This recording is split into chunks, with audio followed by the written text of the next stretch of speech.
هوکمون دو سول ره هست. سیم اول برابر با سی انگلیسی در تیونر کوب شده.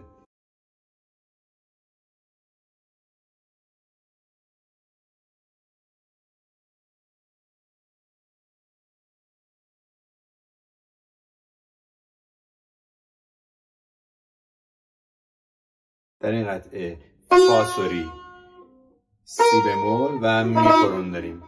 از دو میگیم دو سی لا سول، راست چپ سول در سیم زرد، لا سی دو یک یک میاد پایین، سی دور سی دور سی دور سی دوس، دو سی لا ری سی لا. اینجا میتونید پنجه کاری بکنید، این تک به چهار یا پنجه پرستو، سی رو بزنید انگوش سوم، سی رو بکنید انگوش دوم، لا رو بکنید انگوش سوم، لا رو بکنید و ریز بدین.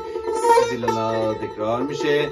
انگشت اول میاد روی سی سی دوس، دو سی پنجه پرستو برای دو اتفاق افتاد، دو سی بم سی لا بم لا سی لا دو پنجه پرستو برای سی، لا ریز میده به سی، بم لا سول بم لا سی لا سی لا سی لا سی لا سی لا سول